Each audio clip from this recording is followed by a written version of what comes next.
Hey, what's going on? It's your boy BT, and I came here to talk some boxing with the thousands of True School Sports subscribers. Now, before we get into the video, big shout out to my channel sponsor, Fighting Mad, the pound for pound kings of boxing apparel. If you like what you see to my left and to my right, visit Fighting Mad and get yourself a t-shirt, sweatshirt, and a hoodie, and swag yourself up for the fights. Now, heading to the welterweight division, okay? Because it's one of my favorite divisions in boxing, the welterweight division. Right? You got Manny Pacquiao, one of the best fighters to ever put on a pair of boxing gloves, one of the best pound-for-pound fighters who ever lived, and even at his advanced age of 40 years old, even with his senatorial duties to the people of the Philippines, he is still proving to be not just one of the elite fighters in the division, but one of the elite fighters in boxing. And we got another welterweight with the name himself, and he is accusing, listen to this, he is accusing Manny Pacquiao of using his name for hype. Like Manny Pacquiao needs to use anybody's name for hype. But Danny Garcia is accusing Manny Pacquiao of using his name for hype. Now listen, I'm going to look right into the camera for this one. Danny Garcia, I don't know what kind of ganja they put in your arroz con condules, but whatever it was, I want some, because Manny Pacquiao don't need you for nothing. He don't need you for no hype. He got a whole country behind him. He's a freaking global icon. He don't need you for anything. But to get into what Danny Garcia said, specifically in regards to the 8th division champion, here's what he said. He said, I quote, "They just saying it because of hype. And when it comes down to it, nobody really want to fight. Pac-Man said it, and then he fought Thurman. So he's saying it again, but let's see." Because it was not too long ago that Freddie Roach stated that, in February, this upcoming February, that Danny Garcia could look to be a big fight. Now, he basically called himself a legend killer because he basically knocked out Eric Morales earlier in his career when Morales was on the decline and Morales was on his way out of boxing. But here's what Danny Garcia said in regards to that. He said, I quote, "Manny Pacquiao is a legend and I respect him, but Danny Garcia is a legend killer." So, first of all, I need to put my computer down now and let's posture ourselves as the cash cows of the YTBC that we are. Listen, Danny Garcia, I don't know what kind of ganja that they're serving over there in Philly. I don't know what them dudes on the corners are slinging to you, but whatever it is, I want some, because Manny Pacquiao don't need nothing for you, okay? Manny Pacquiao don't need a damn thing from Danny Garcia. Now look, is Danny Garcia a potential big fight for Manny Pacquiao? Yes. Would it be a stylistic great matchup? Yes. Are there some stylistic advantages and challenges that Danny Garcia will present to Manny Pacquiao? Absolutely. But he doesn't need you, Danny, all right? He doesn't need you, nor does he need anybody else in the sport of boxing, because his legacy is written in stone. And let's be honest here for a second. Let's be honest, okay? When we talk about Manny Pacquiao, we're talking about boxing legend. When we talk about Manny Pacquiao, we're talking about a pound-for-pound fighter right now. When we talk about Manny Pacquiao, we're talking about one of the best fighters who ever lived and a global icon, okay?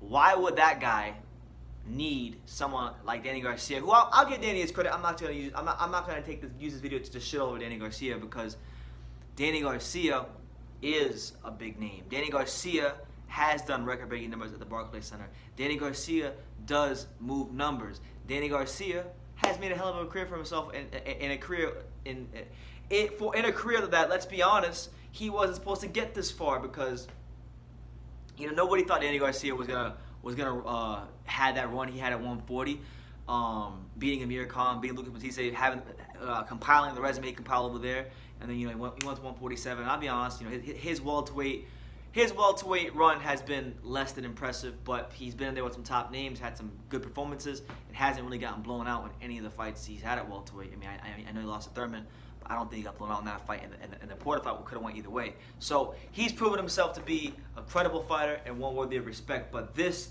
statement here it reeks of utter delusion. And I'm gonna say it like this, man. Look, I like Danny Garcia. I've grown to like him over the years. But let's be honest, Danny Garcia, while he is one of the best counterpunchers in boxing, while he does have amazing timing, and this could be a problem for Manny Pacquiao, but you gotta understand, people always say, oh, well, Manny Pacquiao struggled with counterpunchers.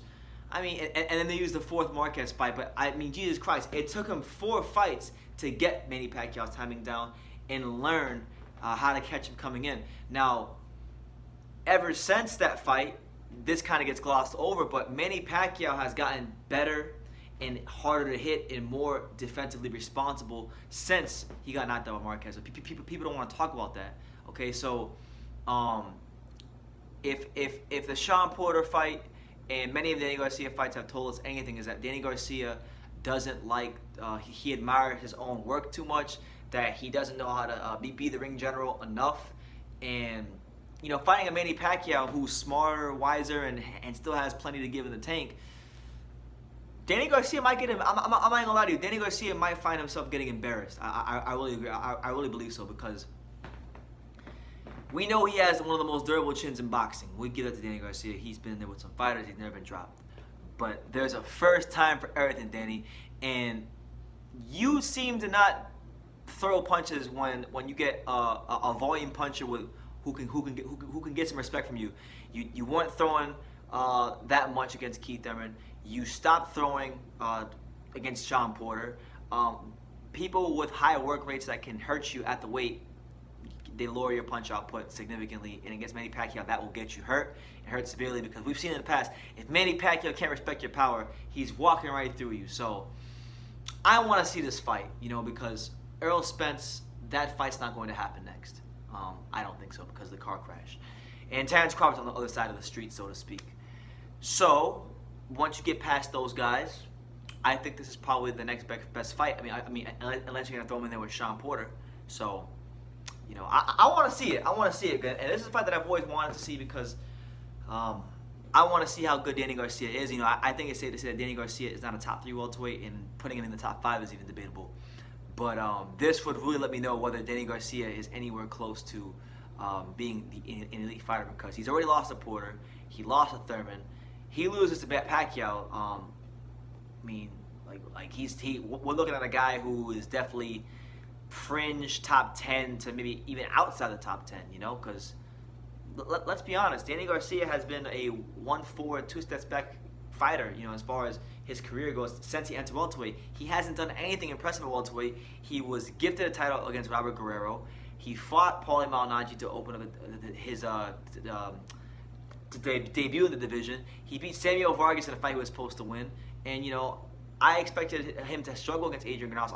I'll be the first person to raise my hand and say that. And he looked impressive for it, but the majority of the boxing world was not giving Danny Garcia credit for that fight. I give him credit because he beat Granados like nobody's ever beaten him before. So that's probably his best win. In my humble opinion, his best win at welterweight was against Adrian Granados. And Adrian Granados is not an elite welterweight. He's a good fighter, and he's overachieved fighting at welterweight, to be honest with you, but he's not an elite welterweight. Everybody knows his best weight class is at 140. So Danny Garcia, you're talking about a legend. You're talking about a guy who, even at his advanced age, being a decade plus older than you, is at a higher point in the division than you are. So I would say that you're a non-elite welterweight fighter talking about an elite welterweight fighter. So if Pacquiao decides to pull your card, hopefully you're ready to enter the call and take the fight. So yeah, you guys let me know what you think in the comments down below, because I think Danny Garcia is smoking that heavy Philadelphia ganja, and he's saying that Manny Pacquiao is using his name for clout, like Manny Pacquiao needs you to clout chase. Come on now, that's a joke. But hey, sometimes these fighters, they live in their little bubbles, or sometimes they live in big bubbles, like their mansions, like Danny Garcia is living in these days in South Florida. But leave your comments down below. I would like to hear what you guys have to say about Danny Garcia's claims of Manny Pacquiao using his name for clout. And what do you think would happen if they fought in February? Leave your comments down below. I got Pacquiao becoming the first man to drop Danny Garcia and boxing him to a 12-round decision. But you guys let me know what you think in the comments down below. Take the time to subscribe, and like I say in every single one of these videos, you can love me or you can hate me, but I'm just a kid from Ding. So until next time, take care, guys.